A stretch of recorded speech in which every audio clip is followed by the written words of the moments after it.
আইনের অধীনে যে ধারা আছে অথবা যে বাধ্যবাধকতা আছে ডক্টর ইউনূস সেগুলো অথবা তার গ্রামীণ টেলিকম সেগুলো মানতে বাধ্য না। এটার পরেও শ্রমিকদের সাথে যে দাবি দেওয়াগুলো ছিল গত বছর তারা গ্রামীণ টেলিকমের পক্ষ থেকে কয়েকশো কোটি টাকার সেটেলমেন্ট তারা করেছে এবং এই সেটেলমেন্টটার পিছনেও সরকার কলকাঠি নেড়েছে। আমরা শুরু থেকেই দেখেছি যে ডক্টর ইউনূসকে প্রচণ্ড রকম অসম্মান করা, বাংলাদেশের সবচেয়ে বহির্বিশ্বে পরিচিত মানুষ তাকে ছোট করা, হেয় করবার একটা কাজ এই সরকার বরাবরই করে আসছে। এটা আমরা নিন্দা জানাই এবং আমরা যতটুকু বুঝতে পারছি সরকারের আচরণে কালকে শ্রম আদালত তাকে 6 মাস থেকে 1 বছরের জেল দিয়ে দিতে পারে। জেল দিয়েই তাকে আবার হয়তো বেল দিয়ে দিবে, ধারণা করছে তার জেল হবে কিন্তু এটা সাসপেন্ডেড থাকবে, তাকে ইমিডিয়েটলি জেলে যেতে হবে না।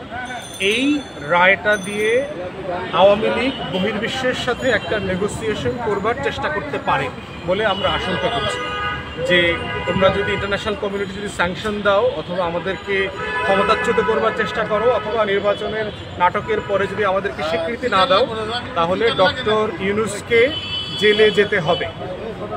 তো এই বাস্তবতাই হচ্ছে আগামীকালকে মামলার রায় হচ্ছে। আমরা ইতিমধ্যে দেখেছি সমাজের অনেক বিদগ্ধ জনরা কালকের মামলার রায় উপলক্ষে আদালতে উপস্থিত থাকবেন।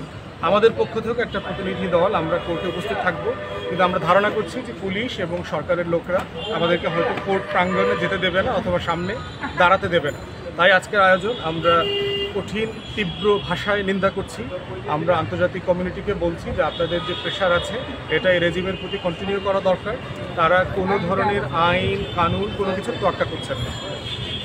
দ্বিতীয়ত হচ্ছে ওবায়দুল কাদের সাহেব যেটা বললেন যে গুপ্ত হত্যা হবে। আমরা আওয়ামী লীগের ইতিহাস যারা জানি, আওয়ামী লীগের ইতিহাসের ভিতরে স্যাবোটাজ করার ইতিহাস খুব ডমিনেন্ট। আপনারা যারা 60-এর দশকে আন্দোলন দেখেছেন অথবা পড়েছেন অথবা তার পরের থেকে আমরা দেখেছি জাসদের আন্দোলনকে, ন্যায্য আন্দোলনকে, ন্যায্য দাবি দেওয়াকে হেয় করবার জন্য, ছোট করবার জন্য 72 থেকে 75-এ আমরা দেখেছি অনেক আওয়ামী লীগের লোকরাই, আওয়ামী লীগের রক্ষী বাহিনী দিয়ে আওয়ামী লীগের নেতাকর্মীদেরকে খুন করানো হয়েছে। খুন করিয়ে তারপরে সেটা জাসদের উপরে দোষ চাপানো হয়েছে, মিথ্যা মামলা দিয়েছে, জাসদের নেতাকর্মীকে গ্রেফতার করেছে। আওয়ামী লীগের এই স্যাবোটাজ করার এক্সাম্পল আমরা 2004 সালে দেখলাম। আপনার এই যে শাহবাগে হোটেল ইন্টারকন্টিনেন্টালের সামনে জুন মাসের 4 তারিখে একটা বিআরটিসির দোতলা বাসে গান পাউডার দিয়ে আগুন দিয়ে 11 জন যাত্রীকে তারা পুড়িয়ে মেরে ফেলে এবং এইটার সত্যতা বিএনপি ইনভেস্টিগেশন করেছে। তখন বিএনপি সরকার মামলা পর্যন্ত করেছে। এটা আওয়ামী লীগের নেতারা পর্যন্ত স্বীকার করেছে। 1/11-এর সময় যখন ওবায়দুল কাদের সাহেব, শেখ সেলিম এরা যখন জেলে ছিল, এরা গোয়েন্দা সংস্থার কাছে লাইভ ভিডিও ইন্টারভিউতে স্বীকার করেছে তখনকার যুবলীগ নেতা নানক, মির্জা আজম, সাইদ খোকন তারা সবাই এই শাহবাগে গান পাউডার দিয়ে বাসে আগুন জ্বালিয়ে 11 জন যাত্রীকে হত্যা করবার সাথে তারা জড়িত ছিল। অতএব এই ধরনের ঘটনা স্যাবোটাজ করা এবং বিরোধী দলের উপরে দোষ চাপানো 2014-15-তে আমরা দেখেছি। সারা বাংলাদেশে আপনার পেট্রোল বোমার নামে হাজার হাজার সম্পত্তি, বাস, ট্রেন ধ্বংস করা হয়েছে, নষ্ট করা হয়েছে, মানুষের জীবনহানি হয়েছে। এটা নিয়ে যারা ইনফরমেশন রেকর্ড করেছেন তারা দেখেছেন অধিকাংশ লোক পুলিশের হাতে 14-15-তে যারা গ্রেফতার হয়েছে তারা আওয়ামী লীগ, যুবলীগ, ছাত্রলীগ, স্বেচ্ছাসেবক লীগের বিভিন্ন পর্যায়ের নেতাকর্মীরা। এমনও ঘটনা ঘটেছে যে আগামীকালকে বোমা বানানোর জন্য বাস পুড়ায় দিবে, ট্রেন পুড়ায় দিবে।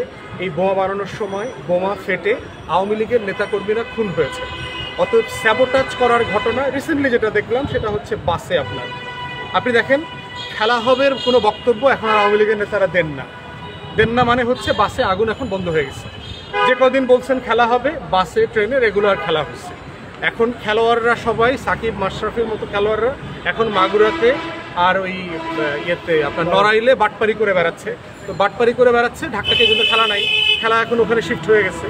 অতএব এই বাস্তবতায় ওবায়দুল কাদের সাহেব যে কথাগুলো বলেছে তাকে বিনীতভাবে তার নিজস্ব দুশ্চরিত্র এবং তাদের যে ক্রিমিনাল অ্যাক্টস, বেলেল্লাপনার যে ইতিহাস, এটা জহির রায়হান পর্যন্ত দেখেছে।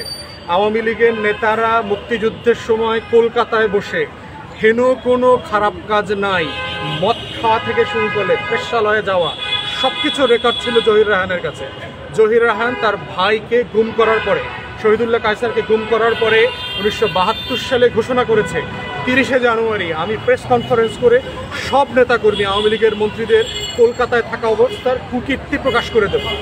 এরপরে আপনারা জানেন জহির রায়হানকে 72 সালের 30শে জানুয়ারি ভোরবেলায় শাহরিয়ার কবির, এই যে আজকের ঘাদানির বাটপার, তাকে সহ কয়েকজন মিলে তারা ট্র্যাপ করে ধরে নিয়ে গেছে এবং তারা কিন্তু আত্মীয়। শাহরিয়ার কবির এবং জহির রায়হানরা আত্মীয় স্বজন ছিলেন।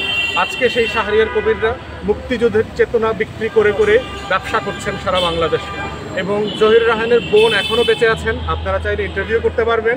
তার বোন বলেছে জহির রায়হান বাংলাদেশের প্রথম স্বাধীন রাষ্ট্রে গুমের শিকার এবং এই গুমের সাথে জড়িত তার কাজিন শাহরিয়ার কবির।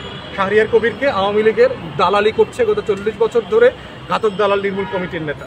অতএব বাংলাদেশে গুমের রাজনীতি কারা করেছে আর গুমের নাটক করে কাদের উপর দোষ চাপিয়েছে, এই স্যাবোটাজের টোটাল ইতিহাস হচ্ছে আওয়ামী লীগের ইতিহাস।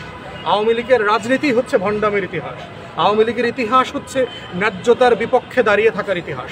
অতএব ওবায়দুল কাদের সাহেব যেটা বলছে আপনারা এখন থেকে মার্ক করবেন, আওয়ামী লীগের নেতাকর্মী মুজিব কোর্ট পরা অবস্থায় ক্যাম্পেইনে থাকা অবস্থায় খুন হবে।